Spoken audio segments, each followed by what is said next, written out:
नमस्ते मित्रों, आज हम देखने वाले हैं टाइप्स ऑफ वर्ब्स। वैसे तो बहुत सारी वर्ब टाइप्स है इंग्लिश में, लेकिन उनमें से कुछ ही ऐसी है जो हमारे एग्ज़ाम्स में जिन पर स्ट्रेस दिया जाता है उनको हम पहले लेंगे। ये जो सीरीज़ है हमारी 3 या 4 लेक्चर की सीरीज़ हो जाएगी कि जिसमें हम वर्ब टाइप एक के बाद एक देखेंगे। पहले देखते हैं कि क्या है, टाइप्स ऑफ वर्ब्स कितने हैं और कैसे है। तो यहाँ पे मैंने लिख लिए हैं ऑक्सिलरी वर्ब्स और हेल्पिंग वर्ब्स। ऑक्सिलरी वर्ब्स को ही हेल्पिंग वर्ब्स कहते हैं, जो मेन वर्ब को हेल्प करता है उसे हम कहते हैं auxiliary verbs. Main verb, principal verb और लेक्सिकल वर्ब, ये एक ही वर्ब टाइप के 3 नाम है। क्या कुछ भी बोला जाएगा, मेन वर्ब कहा जाएगा, प्रिंसिपल वर्ब कहा जाएगा या लेक्सिकल वर्ब्स कहा जाएगा। उसके बाद आते हैं stative verb and dynamic verbs, transitive verbs and intransitive verbs, regular verbs and irregular verbs. इन्हीं इर्रेगुलर वर्ब्स को इन्फ्लेक्शनल वर्ब्स ऐसा भी कहते हैं। इन पे हम जब सेपरेट वीडियो बनाएंगे तब डिटेल में इसके बारे में बोलूँगा। अभी आगे चलते हैं। रेगुलर एंड इरेगुलर वर्ब्स के बाद आता है ट्रांजिटिव एंड इनट्रांजिटिव वर्ब्स। और आज का अपना जो लेक्चर है, आज मैं जो लेक्चर लेने वाला हूँ वो है finite verbs and non finite verbs पे। The most important topic from the point of view of competitive examinations is finite verbs and non-finite verbs. And why is it so? Why it is the most important topic? Because on the concept of finite verbs and non-finite verbs rests the concept of simple sentences, compound sentences and complex sentences. On the concept of finite verbs and non-finite verbs rests the concept of clauses. So if you, अगर आपको clauses अच्छी तरह से याद करने हैं, अगर आपको टाइप्स ऑफ सेंटेंसेस जो होते हैं उनको अच्छी तरह से याद करना है, उनको अच्छी तरह से लर्न करना है, तो आपके लिए फाइनाइट और नॉन फाइनाइट वर्ब्स के बारे में जानना अनिवार्य हो जाता है।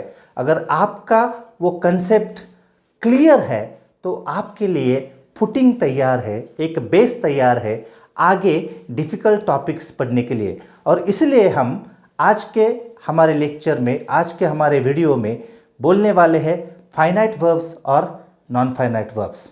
Before we go forward, please subscribe my channel if you are new to my channel. अगर आप मेरे चैनल को नए हैं तो सब्सक्राइब करना मत भूलिए, आपको मेरी अगली वीडियो की नोटिफिकेशन मिल जाएगी। Thank you. तो आइए देखते हैं वर्ब्स के टाइप्स, जो फाइनाइट और नॉन फाइनाइट आज का हमारा जो टॉपिक है उसके बारे में बारीकी से जान लेते हैं। फाइनाइट वर्ब क्या है? Finite verb, finite verb is the verb that changes when the tense is changed और व्हेन द नंबर और person of the subject is changed. अगर हम सेंटेंस का टेंस चेंज करते हैं और अगर वर्ब चेंज हो जाता है तो वो वर्ब फाइनाइट वर्ब है। अगर हम सब्जेक्ट में चेंज कर देते हैं, सोचिए अगर ही है उसकी जगह हम दे इस्तेमाल करें, सीता की जगह हम गणेश को इस्तेमाल करें, और अगर वर्ब में चेंज हो जाता है तो वो वर्ब डेफिनेटली फाइनाइट वर्ब है। Got it? Now what is non finite verb? Non finite verb is the verb that doesn't change when the tense is changed और when the subject is changed, or when subject is made singular to plural, plural to singular, it doesn't change. आसान शब्दों में मैं आपको एक simple trick बता देता हूं, उसको ध्यान में रखिए। अगर वर्ब उस सेंटेंस का टेंस डिटरमाइन करता है तो वो 100% फाइनाइट वर्ब है, क्योंकि जब तक हम उस वर्ब को नहीं बदले तब तक टेंस नहीं बदलेगा, और इसलिए उसे हम फाइनाइट वर्ब कहते हैं। आसान शब्दों में the verb which determines the tense and which changes when the tense is changed, that is the finite verb. Simple easy definition. I'll repeat it once again. Listen carefully. The verb which determines the tense and which changes when the tense is changed, that is the finite verb. Let's understand this concept further more. Pay your attention. He is very happy. इस sentence में क्या है देखिए, ये जो is है, ये जो वर्ब है, और अगर हम इस सेंटेंस का टेंस चेंज कर देंगे, इसको पास्ट टेंस में ले जाएंगे, तो क्या हो जाएगा? He was very happy. That's why it is finite verb. अगर हम ही की जगह दे का इस्तेमाल करें, ही की जगह हम दे का इस्तेमाल करें, तो क्या हो जाएगा? सही है आप. They are very happy means this verb changes when the tense is changed और when the number of the subject is changed, and that is why this is finite verb. आगे चलिए. I like Hindi movies. अगर if I want to change the tense, I will have to change this verb. How it will change? I liked Hindi movies. Tense changed, verb changed, so it is finite verb. Let's change the subject. Instead of he की जगह, I की जगह हम he लेते हैं. Instead of I, we will take he. How will we change the sentence? He likes, right you are. He likes Hindi movies means this verb is changed. ये है finite verb. अब आगे हमारा तीसरा एग्जाम्पल देखिए. We tried our best. अगर हम इसका परफेक्ट प्रेजेंट करें तो we have tried our best हो जाएगा. लेकिन अगर हमको इसको कंटिन्यूअस पास्ट में करना है तो कैसा करेंगे हम? We were trying our best. हो गया चेंज. ट्राइड का वर्ब ट्राइंग हो गया. Okay, that means this is finite verb. Now to the other side. देखिए ये क्या है. He decided to study. इस सेंटेंस में हमारे पास दो वर्ब्स है. एक है डिसाइडेड और एक है टू स्टडी. देखिए ऐसा क्यों हुआ? क्योंकि केवल नॉन फाइनाइट वर्ब का तो सेंटेंस हो ही नहीं सकता. The basic definition of the finite verb is that it is very much essential thing in a sentence. Without finite verb the sentence cannot be completed. So whenever there is non finite verb, जब कभी non finite verb आएगा sentence में, उस वक्त उधर finite verb तो होगा ही होगा. तो देखिए, चलिए देखते हैं इसमें से फाइनाइट कौन सा है और नॉन फाइनाइट कौन सा है. ये जो डिसाइडेड है, अगर हम टेंस चेंज करें तो कैसा होगा? देखिए, he will decide, he will decide to study, he will decide to study. Decided का विल डिसाइड हो गया, लेकिन टू स्टडी में बदल नहीं हुआ है, उसमें चेंज नहीं हुआ है. इसका मतलब है ये है नॉन फाइनाइट वर्ब और ये है फाइनाइट वर्ब. अगर आप सब्जेक्ट भी चेंज कर दोगे तो भी कोई फर्क नहीं पड़ेगा. They decided to study, to study में बदल नहीं होगा. अगला सेंटेंस देखते हैं. We love listening songs. अगर हम वी की जगह ही करें, सब्जेक्ट चेंज करें, तो क्या हो जाएगा? He loves listening songs. उसे गाने सुनना पसंद है. लिसनिंग में चेंज नहीं हुआ, लव्स में चेंज हो गया, लव का लव्स हो गया. सो ये है नॉन फाइनाइट वर्ब और ये है फाइनाइट वर्ब. समझ में आता है? देखिए अगला sentence. Swimming is a good exercise. दो सेंटेंस, दो वर्ब्स है इसमें.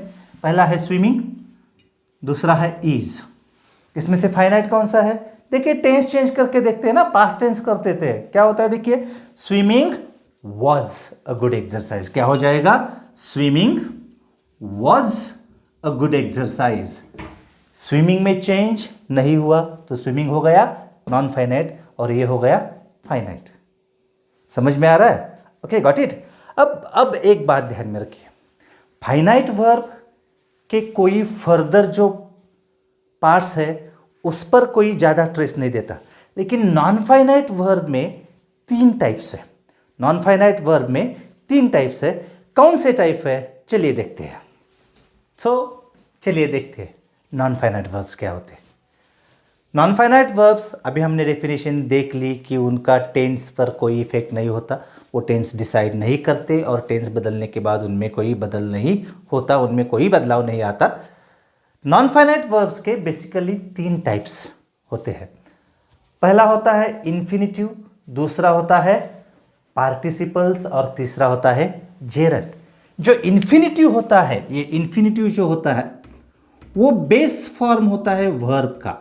वर्ब का बेस फॉर्म होता है 2 + V1 बेस फॉर्म, और वो 2 के साथ आता है कई सेंटेंसेस में। कई सेंटेंसेस में 2 के सिवाय भी आ सकता है, 2 नहीं होता उनके साथ। ऐसे कौन से सेंटेंस है कि जिनमें 2 इन्फिनिटिव नहीं आता है? मैक्सिमम सेंटेंसेस है मॉडल ऑक्सिलरी के साथ जो वर्ब होता है वो विदाउट 2 इन्फिनिटिव होता है। हमारे पिछले वीडियो में हमने देखा था कि मॉडल ऑक्सिलरीज क्या होते हैं, can, could, may, might, must. उनके साथ जो वर्ब आता है, बेस फॉर्म जो वर्ब का आता है वो होता है इन्फिनिटिव। अगर आगे एग्जाम्प्लीफाई करना है तो इस सेंटेंस में देखिए, he advised me to stay calm. ये जो सेंटेंस है, इस सेंटेंस में देखिए 2 वर्ब्स है, एडवाइज्ड और टू स्टे। अभी तो आप आसानी से बोल देंगे कि सर जी ये तो फाइनाइट है क्योंकि ये टेंस डिसाइड करता है, और ये नॉन फाइनाइट है। सही है, ये नॉन फाइनाइट है और ये बेस फॉर्म है वर्ब का जो टेंस डिटरमाइन नहीं करता, या टेंस अगर बदले भी तो इसमें बदलाव नहीं आता, इसलिए इसे हम नॉन फाइनाइट वर्ब कहते हैं। और नॉन फाइनाइट में उसमें कैटेगरी क्या हो गई? इन्फिनिटिव। क्या हो गई कैटेगरी? इन्फिनिटिव। ये इन्फिनिटिव जो रहता है, ये जो इन्फिनिटिव रहता है, ये इन्फिनिटिव का फंक्शन क्या होता है? नाउन का फंक्शन करता है। मैक्सिमम वो सेंटेंस में नाउन का फंक्शन करता है, वर्ब का फंक्शन नहीं करता। चलिए आगे चलते हैं। उसके बाद नॉन फाइनाइट वर्ब्स का जो दूसरा टाइप है वो है पार्टिसिपल्स। और हम सब जानते हैं पार्टिसिपल्स 2 प्रकार की होती है, एक होता है प्रेजेंट पार्टिसिपल और दूसरा होता है पास्ट पार्टिसिपल। एक होता है प्रेजेंट पार्टिसिपल और दूसरा होता है past participle. Present participle verb का आईएनजी फॉर्म होता है और पास्ट पार्टिसिपल वर्ब का तीसरा फॉर्म होता है, थर्ड फॉर्म जिसे हम कहते हैं वो। प्रेजेंट पार्टिसिपल अगर सेंटेंस में वर्ब का काम न करते दूसरा कोई काम कर रहा हो तो उस पर डिपेंड रहता है वो पार्टिसिपल एज एन एडजेक्टिव है या जेरंड है। चलिए देखते हैं, पहले वर्ब का काम न करने वाला प्रेजेंट पार्टिसिपल देखते हैं। यहां पे मैंने सेंटेंस लिख दिया है, एवरीवन लव्स स्माइलिंग फेसेस। ये तीसरा सेंटेंस देखिए, एवरीवन लव्स स्माइलिंग फेसेस। इस सेंटेंस में वर्ब कौन सा है? Finite verb. ये लव्स है, फाइनाइट है। और ये जो है स्माइलिंग, ये स्माइलिंग जो है वो फेस के बारे में ज्यादा इंफॉर्मेशन देता है। ये है एडजेक्टिव। एक्चुअली ये वर्ब फॉर्म है बेसिकली, लेकिन ये वर्ब का काम नहीं कर रहा है, ये कर रहा है एडजेक्टिव का काम। और इसीलिए हम इसको बोलते हैं present participle as an adjective. Present participle as adjective. ये स्माइलिंग जो है, समझ में आ रहा है? ये नॉन फाइनाइट वर्ब है और ये है present participle as an adjective. अब देखिए दूसरा sentence, I prefer roasted papad. इसमें प्रिफर हमारा फाइनाइट वर्ब है और ये जो रोस्टेड है ये भी वर्ब है, roast. Roasted papad, you know it. Roast करना जो है ये जो वर्ब है, लेकिन इस सेंटेंस में ये वर्ब का काम नहीं कर रहा है, वो काम कर रहा है एडजेक्टिव का। Once again adjective. What kind of papad? Roasted papad. So ये है past participle as an adjective. इसको बोलते हैं हम past participle as an adjective. समझ में आ गया? तो पहला पार्ट हो गया इन्फिनिटिव, जो टू के साथ या टू के सिवा आ सकता है, और लेकिन वो वर्ब डिटरमाइन नहीं करता। इसमें एक बात और ध्यान से देखिए, मैं एक सेंटेंस लिखता हूं, आई लाइक फ्रूट्स। देखिए इस सेंटेंस में लाइक वर्ब का बेस फॉर्म है, नो डाउट, लेकिन इस सेंटेंस में लाइक फाइनाइट है, क्योंकि ये सेंटेंस का मेन वर्ब है। ये सेंटेंस का टेंस डिसाइड करता है। सेंटेंस का टेंस बदले तो इसमें बदला हो जाता है, आई लाइक्ड फ्रूट्स हो जाएगा, ही लाइक्स फ्रूट हो जाएगा। मतलब ये जो है लाइक वर्ब फॉर्म है लेकिन फाइनाइट है, और यह जो टू स्टे है, स्टे वर्ब फॉर्म है, वो फाइनाइट नहीं है, वो टेंस डिसाइड नहीं करता, उसके ऊपर टेंस डिपेंडेंट नहीं है, टेंस के ऊपर वो डिपेंडेंट नहीं है, इसलिए वो क्या है, नॉन फाइनाइट है। इसलिए वो क्या है, नॉन फाइनाइट है। Okay, got it? Let's move forward. Now comes gerund. And what is gerund? Gerund is also ing form of the verb, but, and that but is very important, it works as a noun, as a noun, as a noun. Remember it. I have repeated it 3 times. Participles work as adjective, and gerund works as a noun in that sentence.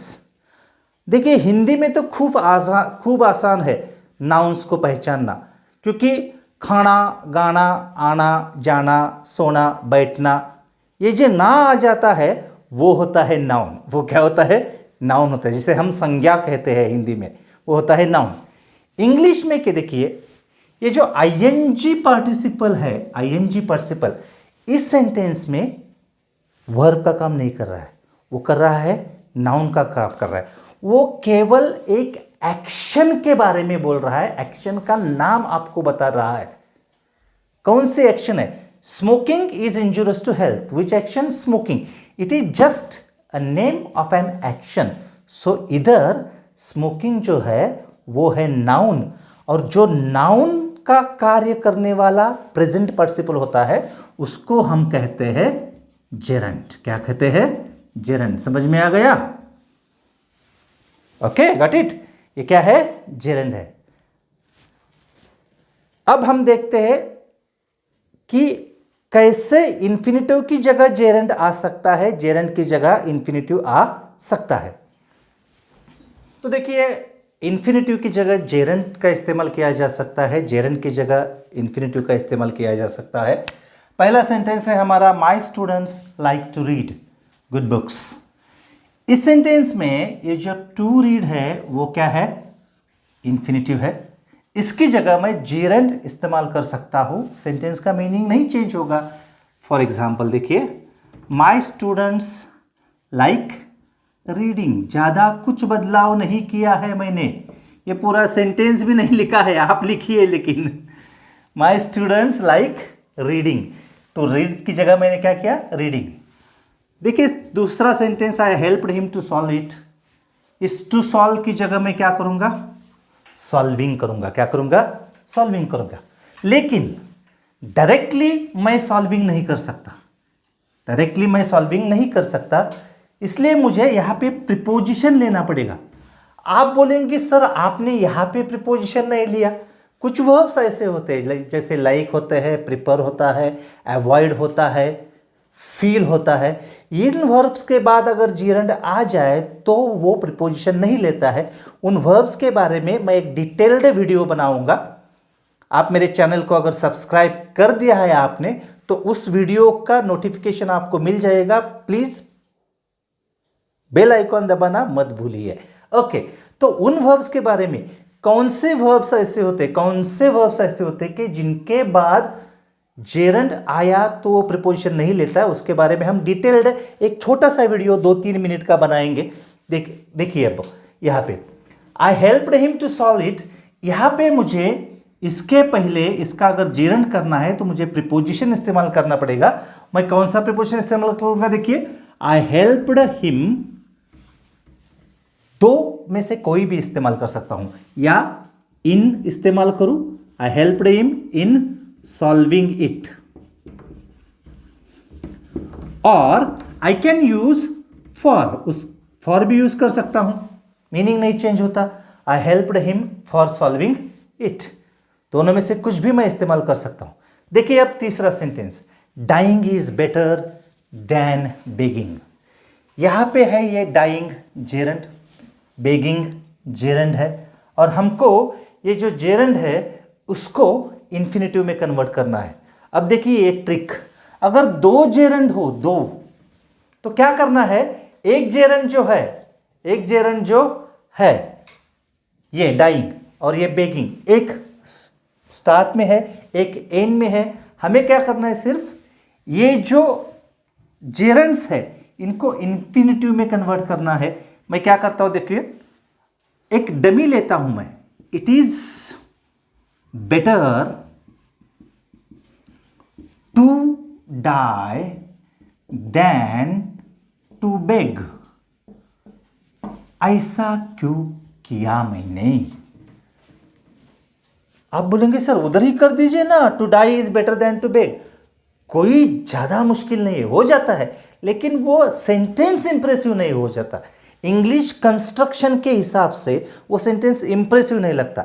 अगर दो gerund है sentence में, तो आपको उसको convert करने में, degree का सेंटेंस है ये, कन्वर्ट करना है इंफिनिटिव में, तो इट इज इस डमी को लेना बहुत अच्छा लगता है। देखिए आप बोल के देखिए, to die is better than to beg, और it is better to die than to beg. आपको जो अच्छा लगे वो कर दीजिए, मेरे कोई कंपल्शन नहीं कि इसी फॉर्मूला से जाइए। He avoids telling lies, last sentence, how to convert this telling, he avoids to tell lies, he avoids to tell lies। ये जो जेरंड था इसकी जगह मैंने क्या लिया, इन्फिनिटिव लिया। ये इन्फिनिटी और जेरंड का इस्तेमाल हमें हमारे अगले टॉपिक्स में भी करना पड़ेगा, कि वहां पे हमें जब सिंपल कॉम्प्लेक्स कंपाउंड का जो कन्वर्जन होता है, सिंथेसिस ऑफ द सेंटेंसेस, उस जगह हमको इन्फिनिटी और जेरंड बहुत मदद करते हैं। उनकी मदद से हम आसानी से कॉम्प्लेक्स और कंपाउंड सेंटेंस को सिंपल सेंटेंस कर सकते हैं। जब हम उस वीडियो पे आएंगे तो आपका जो एक्सपीरियंस रहेगा वो बेटर रहेगा, क्योंकि आपको ऑलरेडी ये अच्छी तरह से पता है। ओके, तो ये हो गया आज का हमारा finite and non finite verbs का टॉपिक। इसे बार बार देखिए, अच्छी तरह से रट लीजिए। अगर कोई प्रॉब्लम है तो प्लीज़ कमेंट बॉक्स में डाल दीजिए। I will try my best to help you in any way I can. Thank you very much.